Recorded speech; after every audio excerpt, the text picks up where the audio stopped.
We've got a desert to cross this morning. Doesn't that sound like fun? Crossing deserts? Have you ever crossed a desert, either one of you? These guys might not have had those same perks.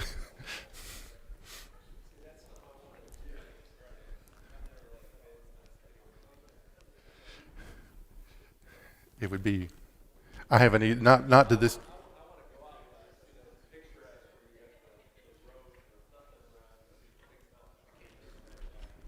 Just the isolation. Oh, I agree. I agree. Hey guys, can we go? We're going to go ahead and get started. Y'all want you to come over and join us, okay? Sorry to cut your conversation short. We're going to continue looking at Exodus 13 and 14. We're going to be titled today, Crossing the Deserts. Last week we left Egypt or basically got the orders from Pharaoh to head out of town. And we're going to push forward into that today. Let me just share with you just a few thoughts as we move forward here, just to kind of get us started, because we're going to look at the journey. What Martha is passing out to you is you're going to have maps with you this morning. I love maps. I'm the go into the store and just buy a map of a place I've never been and plan to never go. I just like looking at the roads. I even love topographic maps just so I can read. I know you guys, I know you're like, yes. Seeing the terrain and the flow of the rivers and stuff, that stuff fascinates me. So we're going to do some map stuff this morning. And I'm going to have you write some information. Your map that you have is very simple. You've got two of them. One is going to be a general region that extends from Egypt all the way into modern day Iran. And the second one is going to focus in on really what is going to be what I'm calling the crossing spot of the Israelites across the Red Sea. And we'll try to unpack all of that. You also have some blanks to fill in on your handout. That's just kind of give you a general framework. But as I think about where we are today and where we're going to get into, the common ideas within biblical archaeology take the account of the Exodus and the crossing of the desert, the crossing of the Red Sea, the location of key markers as being typically very small scale, localized, and explained by natural terms. And so what we see is, in many respects, as much as I would think biblical archaeology ought to enhance who God is, it seems to minimize who he is.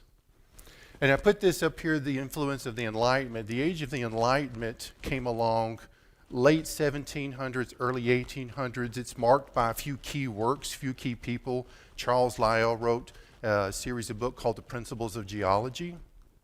He introduced the idea of deeper time. And then you're familiar with Charles Darwin and his work of The Origin of Species. Now, there are two men and their works amongst many who begin to shift the common thinking away from the Bible as an authority regarding the history of the world and begin to interpret what they called science, their newly found discoveries, as being the basis upon which they could build their thinking. And so the Bible became minimized, and this idea of science became elevated. And so ideas of deep time, millions of years, evolution of man and animal, and so on and so forth, became the prevailing thought. These are ideas that that are deeply entrenched in our culture today. And so as a creationist, particularly our young earth creationist who holds to a literal view of Genesis chapter 1, I get to be an oddball and an anomaly in the culture. Now, that has influenced what we see here today. I am not going to chase too much of that. I just want to set that as a preface for you. Now, another thing is names. We're going to talk about toponyms. And the idea of a place with a name is intriguing, and so it always is tied to something relevant of what happened at a particular location. And come on in, Jake. And so we have these names that it's difficult to nail down what went where and if it changed over time and which culture might have called it a particular thing over time. So this makes it difficult. The account of the crossing here is as much as the miracles, the plagues that we saw in Egypt were powerful and profound. God does not stop performing miracles to accomplish his work in the Israelite nation. Simple things like their sandals for 40 years did not wear out. Their clothing did not wear out. Water was supernaturally sourced out of a rock. Food, manna in the bushes daily. And then that's not even to bring up, which I'm bringing up now, is the crossing of the Red Sea. How do you have a vast body of water that just opens up so that a nation can walk through? God's hand is powerful and profound, and he will continue to challenge us as we unpack these ideas. In biblical archaeology, there's a sense of walking through the past with the ancients, if you will, as we look and as we get into the ground. Martha and I were talking the other day, we dig up dinosaur bones, which is cool. But you know, if you get into archaeology, there's this discovery of past cultures and civilizations where you see structures and pottery and roads and weaponry. And these are evidences of people who once lived and thrived in these particular locations. And you're reminded that not only are these people here, but as you open up the Bible, you get to see how God interacted with these people, what he did for Israel, for the Israelite nation as an example. And then finally, we proceed with humility. I'm going to present some particular models that you may have questions about. Ask the questions, please do. But I'm not going to tell you that I have found the perfect route from Egypt to Mount Sinai, and that there is no question. I'm not going to be able to close that door for you. And ultimately, when you really think about it, I don't know that it's critical that we close that door and have that set perfectly in our thinking. What we need to know is that God continued to provide for this nation and lead them through the wilderness and lead them all the way to the mountain of God, of which he gave them his laws. And they entered into a full covenant and became a nation. And then he ushered them into the promised land. And that's really the heartbeat of what we're looking at today. I am going to be doing more lecture today. So if you have something you want to say or ask, just interrupt me. Raise your hand. I want you to interrupt me. It's okay. So, well, let's proceed with that. Exodus 3. Let's just remind ourselves of what the basis is for getting started. Exodus 3:10 through 12. Come, I will send you to Pharaoh that you may bring my people, the children of Israel, out of Egypt. But Moses said to God, who am I that I should go to Pharaoh and bring the children of Israel out of Egypt? He said, but I will be with you, and this shall be the sign for you that I have sent you. When you have brought the people out of Egypt, you shall serve God on this mountain. And so Moses, thinking he had basically escaped Egyptian life, God finds him in the burning bush and calls him and sends him back to Egypt to do this great work. The question I've got down here is, how did God say Moses would know that he was the one to bring Israel out of Egypt? Look at verse 12. What is the sign that would be to Moses that he would know that he was doing the right thing, that he was the right person for the work? God's going to be with him. True. Along the way, we certainly see that. Is there anything else in this verse, this last verse that? Yes. Think about that. The sign for you to know that kind of you're doing the right thing is when you get back here with the people. I'm like, could I not like have some little bit stronger markers a little bit earlier than that? So I'm not going to know if this was the right thing all the way till I do all of this and come back. Now certainly he gets affirmed along the way and we see God's hand. So we, as you were saying, Chris, we see that clearly.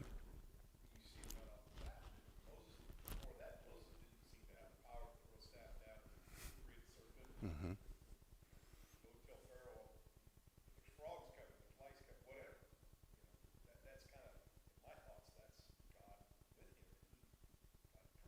Mm-hmm. But my exhortation to you this morning, do not grow weary. For the culmination of what God has called us as individuals and us as a church will not come to its full fruition until the end, until we're either called home or the return of Christ. And so we have the markers, the encouragement along the way. But the completion of things is where we know that everything has been brought together. And so we can get fearful along the way. Our faith does waver along the way. But do not get weary. Stay the course. Trust what God is doing. And anticipate that return, if you will, to Sinai. The lay of the land. I wanted to do just a little bit of geology. I wrestled with how much geology to bring for you guys because I just like geology. But part of getting the lay of the land, I've worked to give you your maps from Google Earth. Google Earth is so cool. If you've not done Google Earth, that is cool. So I look at just a basic map from Google Earth. You can zoom in and zoom out. And I looked at this mountain range. You have a valley region here. You have another mountain range here. You've got a body of water here. There's a body of water running here. You've got a smaller mountain range here. You've got the Nile River running here. And they're all almost parallel to one another. Now, geologically, that's not coincidental. That's actually part of how the sediment was deposited after the flood, and then the erosional process that would have occurred as the floodwaters run off. And so there would still be some shifting of continents. In fact, these two dashed lines, which is really most of our time for us is going to be spent between these two dashed lines right here. This particular dashed line is a rift valley. You go all the way up to the Sea of Galilee up in Israel. And you go all the way down through the Dead Sea, which is the lowest place on earth, 1,200 feet below sea level. I think it's 1,500 feet below where we are standing now. Can you think about that? That like there's a place on earth that is a third of a mile lower than where we're at. And then you continue all the way down and you hit to the Gulf of Aqaba. And so that's kind of a general lay of the land. And the region. This is a modern day look. But it got me thinking here and just be reminded of a couple of things. First of all, we talked a little bit about Job and the declarations of scientific insights that we see in Job. Job 38:16 says, have you entered into the spring of the sea or walked in the recesses of the deep? And the first thing that come to mind is, even right down to the geology and the lay of the earth, God is sovereign. You know what? Right down to those minute details that we just dismiss offhand, God is sovereign. During and after the flood, the continental land masses were moved, deposited with sediment, and carved by vast amounts of water in such a way that mountains, deltas, rivers, oceans, deserts, canyons, etc. all formed. Their formation brings glory to God. In the Exodus narrative, Israel crossed the desert, witnessed the waters of a sea divide, and stood in awe at the glory of God at the base of a mountain called Sinai in the land of Midian. Even geology brings testimony to the glory of God. See, these people traversed terrain that God had laid before them several hundred, maybe even 1,000 years earlier through the flood. He'd established this route for really before the foundation of the world in his thinking. Now, when we look at toponyms, and begin to just touch on names a little bit, that's how we describe places, specifically with their meanings, typology, use, origins. And one of the key things we see in Scripture is a place called Armageddon, and we think of the final battle at the end times. But that name comes from the actual translation is Har Megiddo. Har means mountain. Megiddo is a literal tell, and you see the picture there. This is part of a tell. A tell is basically a man-made hill that comes to its formation over several thousand years with multiple people groups coming into the region.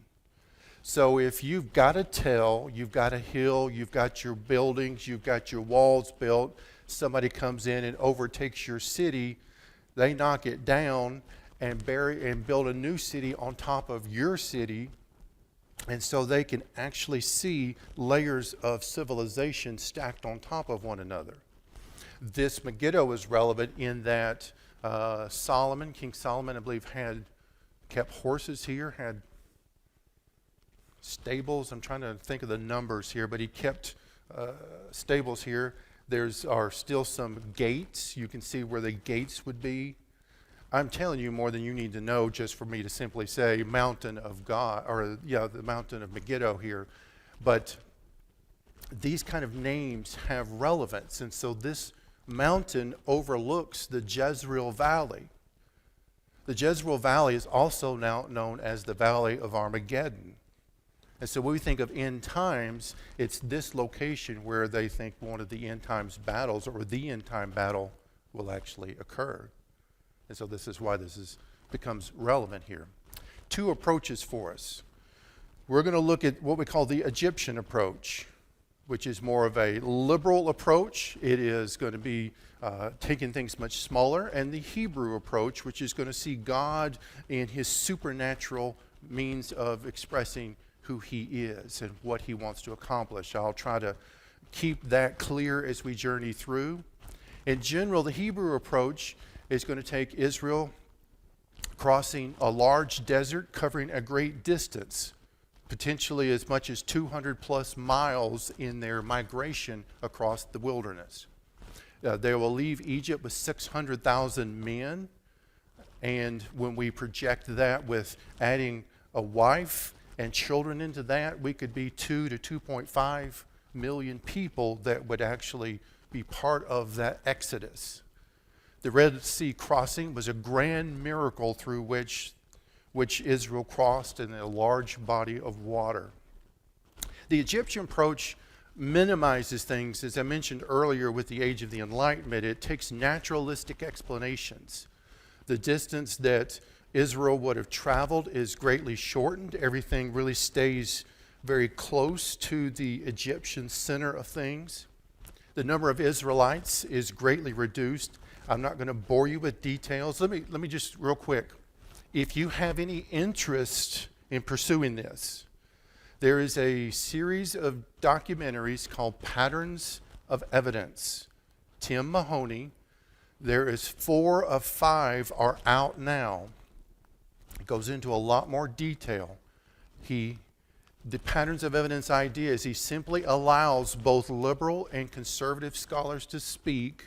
He pulls out the scripture and he says, what pattern seems to emerge in this process? And then he pulls it together. So it's well done, and I would encourage you to do that. And the Red Sea crossing was a shallow water crossing close to Egypt.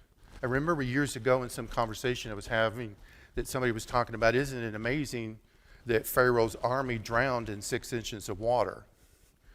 And I was like, I didn't really know what to do with that at that moment. But as I recognized, what they're saying is when you make the miracle small, when you make the water shallow, when you require only natural processes to occur, then you've got other things you've got to deal with. And how do you get enough water to consume Pharaoh's entire army with chariots in water that may only be a couple of feet deep.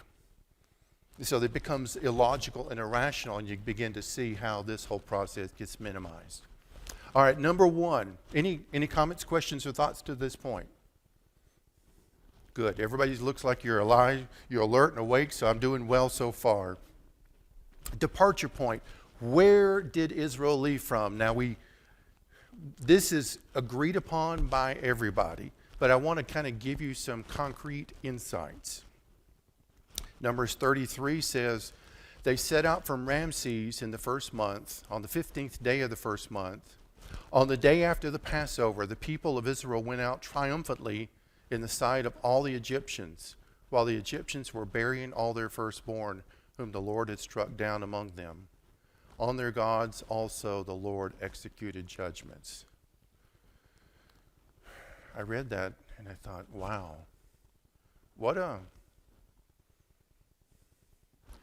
an odd juxtaposition of two different people groups at two different places in life. Israel has been waiting over 400 years to have this moment. It is a moment of joy and celebration. The night before, God came through and killed the firstborn of Egypt, and yet because of the blood on the doorpost, the death angel passed over. And so they leave with celebration. If you remember last week, how were they to take the Passover meal? What were they physically, how were they to be prepared? Do you remember?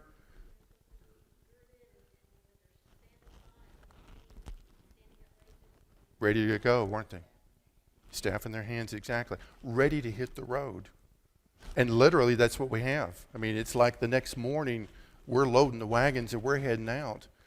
And then you've got the Egyptian people who are just decimated.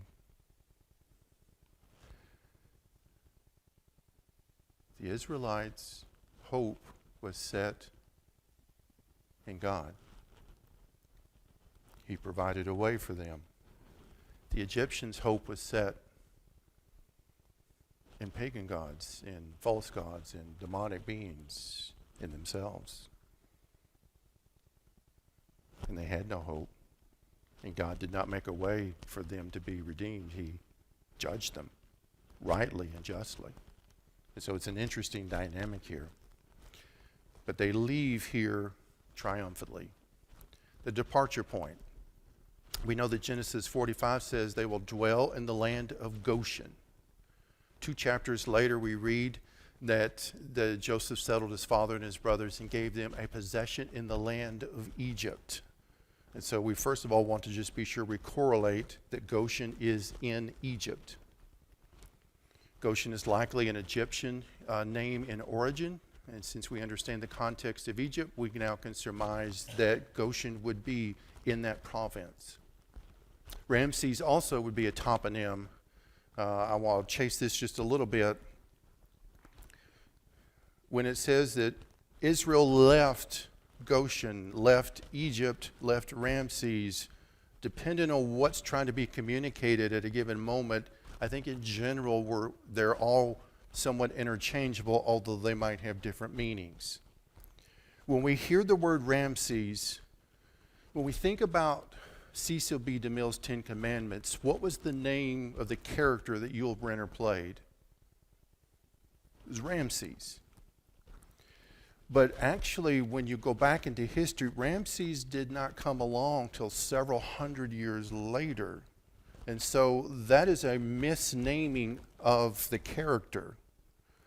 But because we see Ramses in the account here in Exodus, because the readers of the Pentateuch, the readers of Exodus, would have known of Ramses later. And so this might be an editorial adjustment in the narrative done specifically when the Greek Septuagint was created quite a bit later. And so we might just see this as a tweak in the narrative that would have helped giving context to the modern reader that would have not been as relevant to the person experiencing what was going on. Does it make sense? Close enough? Okay. We also understand in Exodus 1 they were in Egypt, and we also understand in Exodus 1:11 we have them building these cities. Now, do we have any archaeological insights for work or structures in Egypt itself? Manfred Bietek, an archaeologist and professor at the University of Vienna, he's working on some ongoing excavations in this region. It's northeast Egypt. He is finding evidence of what is called ancient Semitic people. That's very general in its term. The contention that the movie Patterns of Evidence makes, and the contention that I'm going to make, is that these ancient Semitic people are the Israelites. I'm not going to unpack all the particulars of the movie, but he does a good job at fleshing out why that's the case. The excavation sites, you begin to get a sense of what they were dealing with as they go and start to make their way down. As with Martha and I, what we do when we dig is sometimes we are finding nothing more than the tip of something that looks interesting. And in cases, that can turn out to be a dozen bones of one animal, and you spend the next 2 weeks digging on it. But it starts with just one thing. And so I'm thinking about, how do you get this started? You find that one spot in that one corner, and you start digging, and you start unpacking and unfolding, and you see the foundation walls of a civilization. Here's an actual photo of the work that's going on. And this has been going on for several years. And they find from animals to pottery, the style of the structure, all point to what would be Israelite-oriented people. In fact, if you expand on the site a little bit, this is where the current archaeology is going on. There are another 22 spots in the region that have just barely scratched the surface of excavation work. And what I'm suggesting is all of this is Semitic. All of this is presence of Israel. And so there's no telling what's to be discovered, but what we're seeing here is a profound archaeological site that not only that anchors the words of the scripture in real time here for us. So where was their departure point? Red circle. Northeast Egypt. That's where they left from. Questions? Thoughts? Nobody's surprised by that one, were they? All right, as we look at direction and desert, which way did they go? Let's see what we can get as some indications. First of all, Exodus 12 says, and the people of Israel journeyed from Ramses to Succoth, about 600,000 men on foot, besides the women and the children, plus their animals. Exodus 13 says, when Pharaoh let the people go, God did not lead them by way of the land of the Philistines, although that was near, for God said, lest people change their minds when they see war and return to Egypt. But God led the people around by the way of the wilderness toward the Red Sea, and the people of Israel went up out of the land of Egypt, equipped for battle. Let me qualify this. I don't think this is saying they're ready to fight, but it has more of how they actually structured themselves. They went out in, if you will, in segments of, you military guys will know how you would march. So they marched in groups, and I think that's all we're being communicated here. And they moved from the Succoth camp to the Etham camp on the edge of the wilderness. Now let's take the Hebrew approach and start with this. First of all, we have a few things here. First of all, on your fill in the blanks, God did not lead them by the way of the land of the Philistines. On your maps, this is your first thing you're going to draw. The way of the Philistines is up here at the very top. It's this yellow right here. You'll just draw that line in. That is a commonly known road. There would have been waypoints for stores of material, water, forts along the way. a very heavily traveled path that would have connected from Egypt all the way up into Israel. And so you would have had a lot going on here. And this is the path that God said, don't take this path. You take this path and you're going to encounter a lot of people. You're going to encounter opposition. And it's just not what I got in mind. Now think about, what is the ultimate goal? Where's the ultimate destination for Israel? And correct, but the ultimate goal, give me one larger destination. The Promised Land. The Promised Land starts right here. God didn't take them to the Promised Land first, did he? Even though that's where he wanted them to go. All right, let's go. We'll come back to that. Then there's another road here in the middle called the Way to Shur, or the Road of Shur. It goes up to Jerusalem. That's more in the middle here. And then we have the Way of the Wilderness, and that's your second point here. This is the route that I believe they took. This is the route across the desert.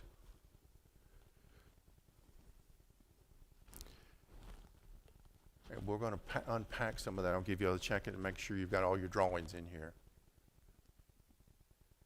These names will pop back up again. Everybody good?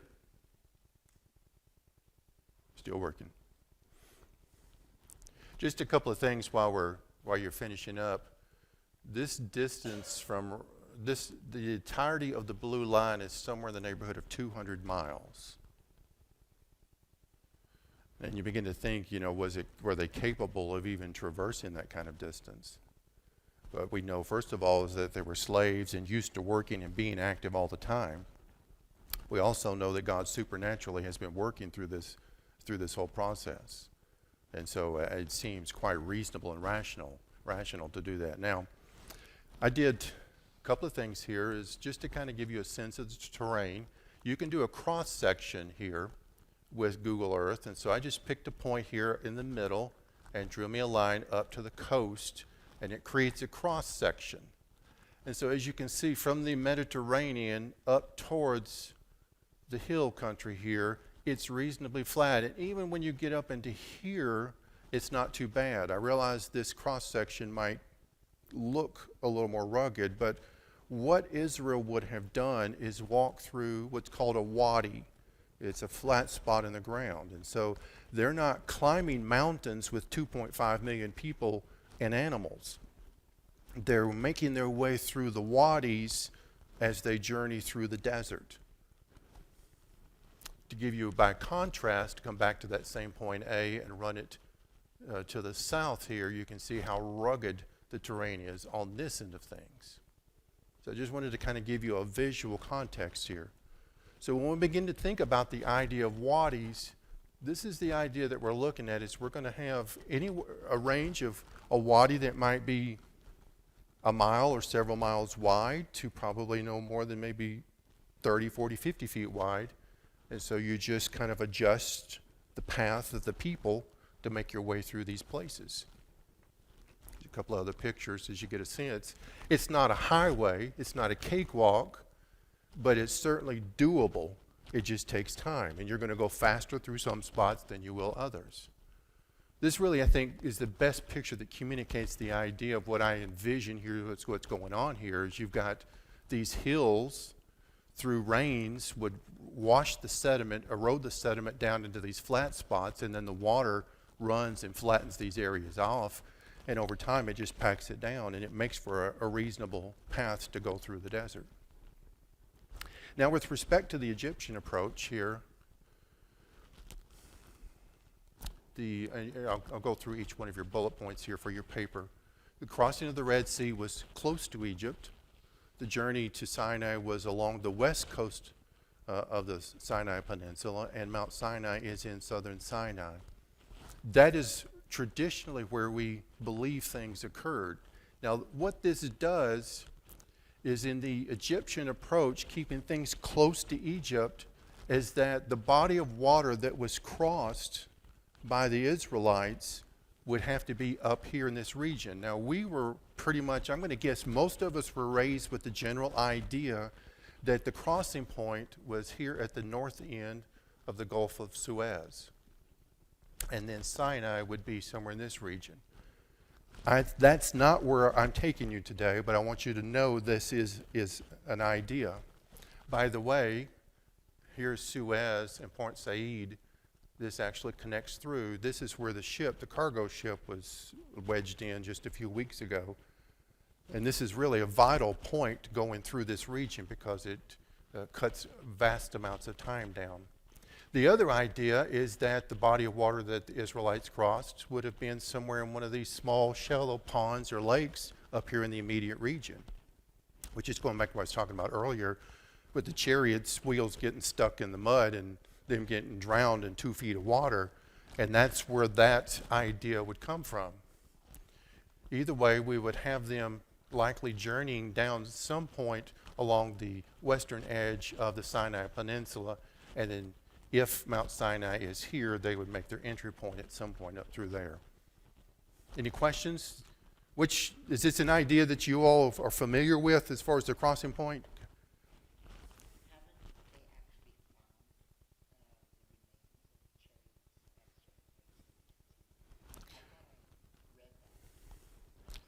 The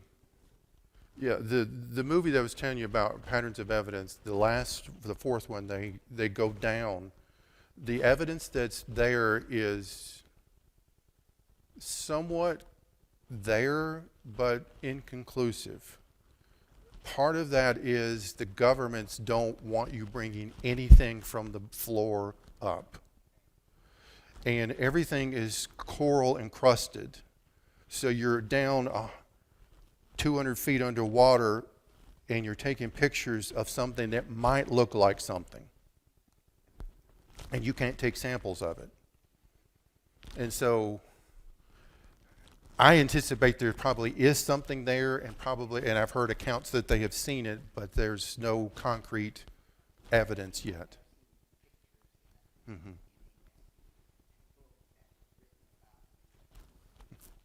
Mm-hmm.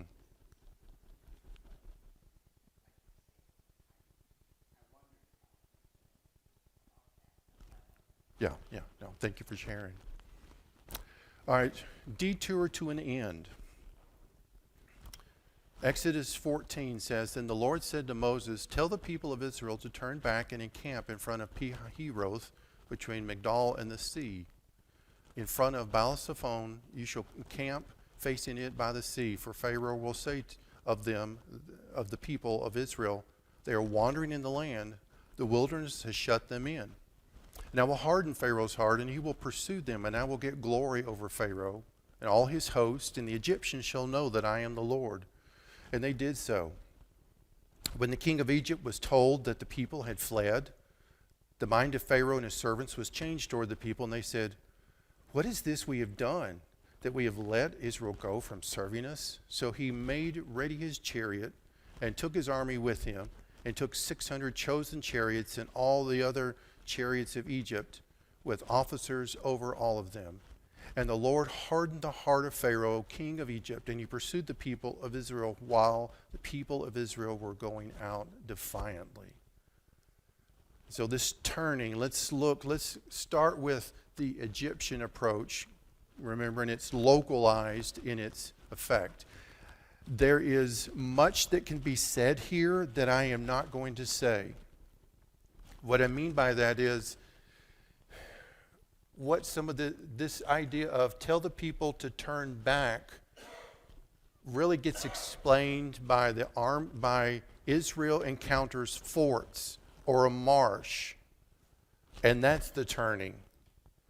And I really don't see that being a really sound explanation of what we're looking at here. So I am not going to spend any time with this. If you have questions, certainly ask. So what I want to do is spend more time with the Hebrew approach and see what the biblical narrative would have us to see. First of all, we need to get to the Red Sea. Now, I'm going to contend that this body of water here is not the Red Sea. I'm going to contend that any bodies of water in this localized region is not the Red Sea. Where I'm going to take you to is called the Gulf of Aqaba, and that is our crossing point. Now, from a biblical standpoint, we need to get across deep water into the land of Midian, because where did Moses come from? He came from Midian. And that's where Mount Sinai is according to Scripture. And so for whatever reason through the years, Sinai has been placed in the Sinai Peninsula when Midian is actually over here, and this would place Mount Sinai in this country. So let's do this. One possible route is that Israel went down the west coast of the Sinai Peninsula, made the turn here, and encountered a body of water that needed to be crossed. And so as we look at Scripture here, we see that as according to Moses' description, we have Pi-hahiroth, which is mouth of the canal or the gorge, which this could qualify as such. We have Migdal, which is tower or fortress, which Moses could be referring to is this mountain range that sits right here at the tip of the Sinai Peninsula.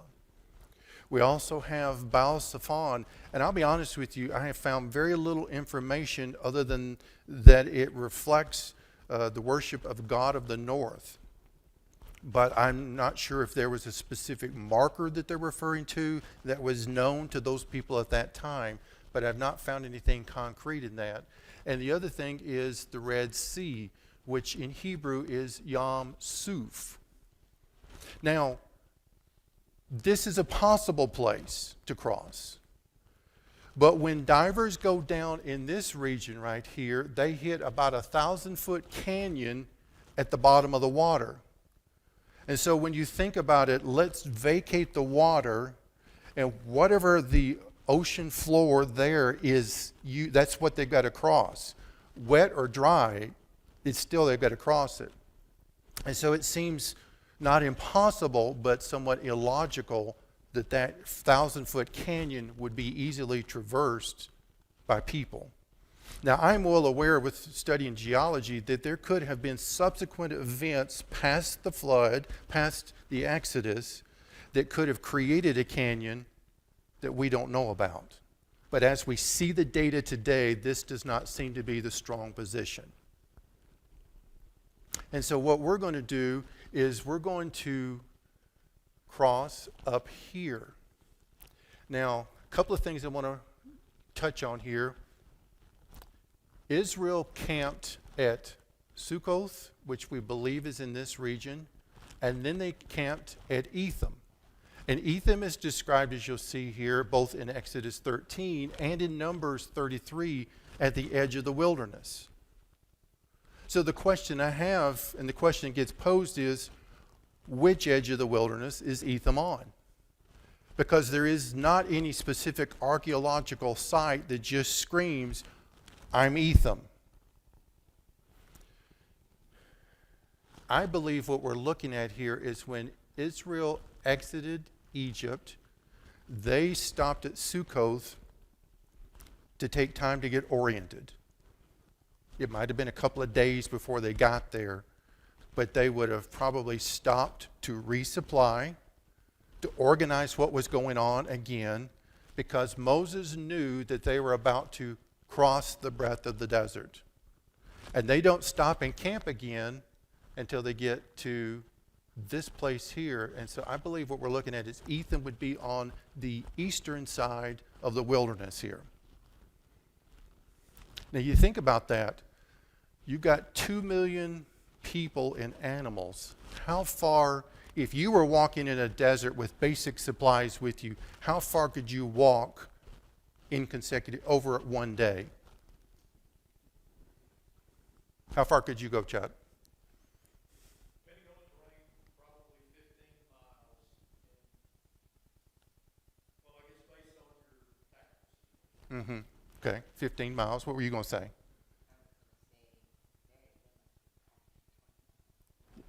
So we're 15 to 20 miles. If we have 200 miles to cover, and let's just for the ease of math, call it 20 miles a day, how many days are we talking about? 10 days. So let's just call it 10 days to get across the desert.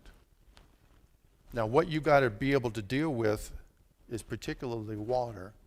And you can't carry enough water for all of that. That's impossible. Now, the supernatural working of water from the rock didn't occur until after all of this. So there's no account biblically that God supernaturally provided water along the way. But remember what the path is on. What path are they taking? What are they actually walking on? They're walking on wadis. And wadis are dry creek beds in essence.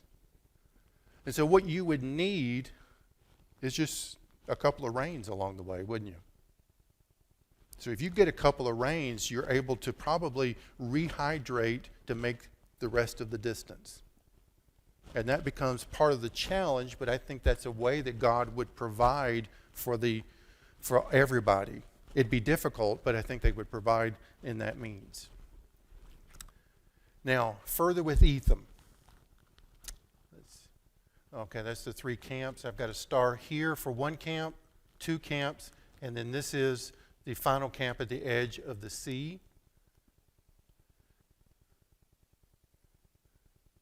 One of the things here that hit me is with Etham. In 1 Kings 9, King Solomon built a fleet of ships at Ezion-Geber, which is near Elath on the shore of the Red Sea, in the land of Edom. Okay, let's take all that into account. First of all, this place, Elion, is right here. King Solomon is building ships.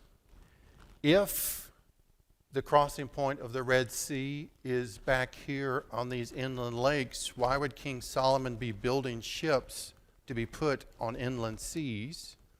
He's building ships to put them out into the ocean, right? We also have the land of Edom, which this is the land of Edom.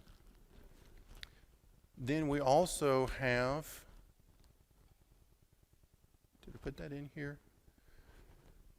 That the border, the Bible also says that your border will be from Yam Suf up to the Philistine Sea. And this seems to be that line right. This is currently where Israel is connected.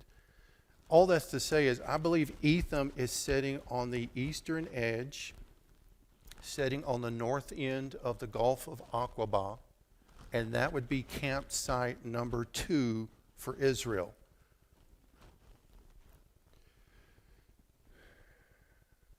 Now let's zoom in a little bit. That's what I was doing, the red circle here. Now you may begin to move to your next chart here, your next map.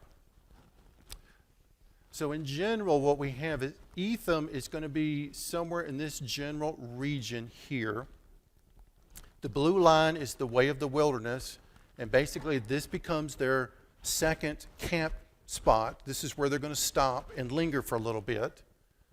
And my thinking is Moses has done this route before when he left Egypt after killing the Egyptian and went all the way into the land of Midian and met God on Mount Sinai. He's thinking, I'm going to go the way of the wilderness and get into Midian. And so he's thinking, I'm going to go something like this. But what does God tell him? God says, tell the people of Israel to turn back. Now, if I'm leading a group of people and I know where we need to go, then why do we need to go back if I know where we need to go? Right? So why did God tell Moses to turn back? For his glory. And elaborate on that. I agree, but how did God get glory by having them turn back?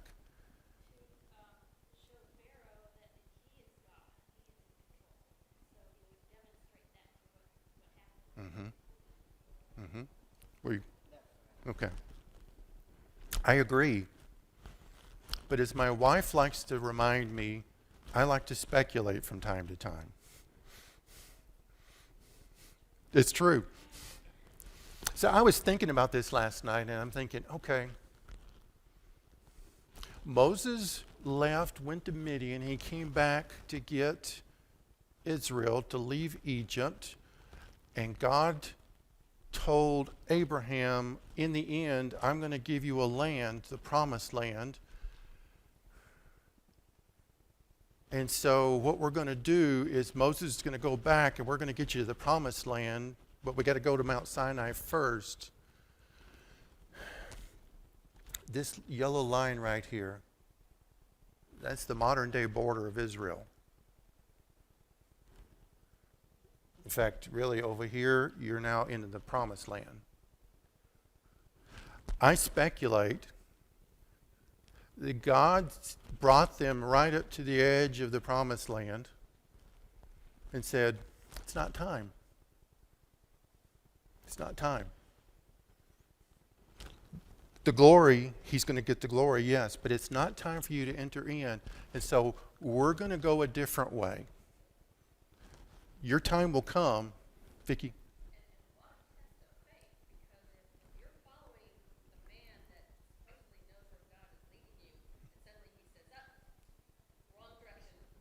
Mm-hmm. I mean, at that point you go, does he really know what he's talking about? Am I really where I'm supposed to be? Has God really chosen him? Mm-hmm. Or did he just leave us out here to... Because we see in the text that Israel is going to get caught in a bad spot with nowhere to go, and the Egyptian army is going to come. And what do the Israelites begin to say? Why did you bring us out here? Just to die? We could have stayed in Egypt and lived. Clearly, they were questioning what the decisions that were being made here. Clearly. So what we see here is a path, and Nueva Beach seems to be a logical point of which they would have dropped back into. So instead of continuing on, they drop down and come into this canal. Now, these little lightning bolts are Pharaoh's chariots, and they begin to chase. So let's zoom in on that just a little bit. And so there's this interesting canyon that is my understanding you can drive through, and it dumps you out on Nueva Beach. It's a nice flat area. There's a little town, a little bitty town right down here. I think it's 15 square miles in size. And so they're walking through the canyon, all these people, and all of a sudden they set up camp here. Here's some pictures of what access to that would have been. Now we've got the same markers that we were looking at earlier. Pihahiroth, mouth of the canal of the gorge, could very well be here. The Migdal, the tower, could be these mountain ranges here. In fact, the Bible even says, encamp between the Migdal and the sea, which puts us on this beach right here. Again, I'm still struggling with Baal Zephon.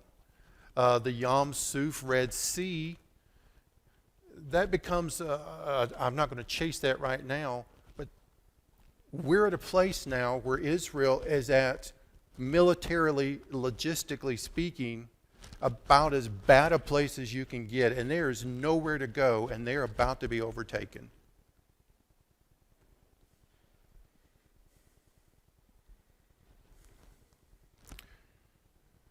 For Pharaoh will say of the people of Israel, they are wandering in the land, and the wilderness has shut them in.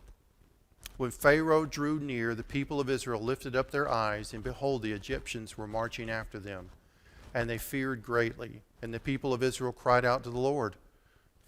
And Moses said to the people, fear not, stand firm, and see the salvation of the Lord, which he will work for you today. For the Egyptians whom you see today, you will never see again. The Lord will fight for you, and you will only have to be, what? Silent. Lift up your staff and stretch out your hand over the sea and divide it, that the people of Israel may go through the sea on dry ground. And I will harden the hearts of the Egyptians so that they shall go in after them, and I will get glory over Pharaoh and all his host and his chariots and his horsemen, and the Egyptians shall know that I am the Lord, when I have gotten glory over Pharaoh, his chariots and his horsemen. Then the angel of God, who was going before the host of Israel, moved and went behind them, and the pillar of cloud moved before them and stood behind them, coming between the host of Egypt and the host of Israel. And there was the cloud and the darkness, and it lit up the night without one coming near the other all night. And so what I am visualizing here is, if this is the place, Israel is here on the beach, Pharaoh's chariots are coming down this canal, and in some area this pillar comes, and the angel comes and stands between the two while God opens the water and Israel crosses. Questions? Thoughts?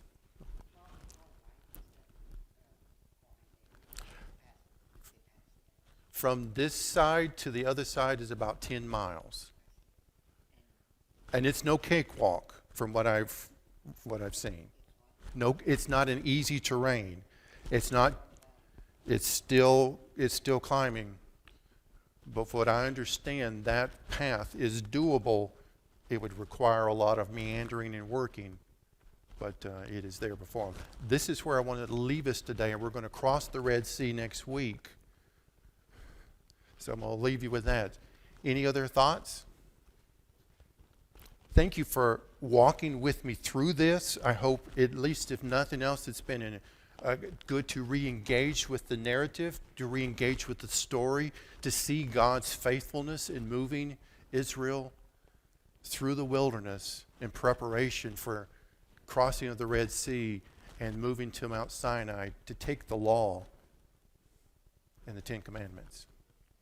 Father, thank you for blessing us with this day, these moments. Continue to move through this body, this fellowship. Protect those that are in need. Give us all wisdom and insights. Thank you for the music. And Brother Dave, as he comes and shares the word with us today. It's in your Son's name that we pray. Amen.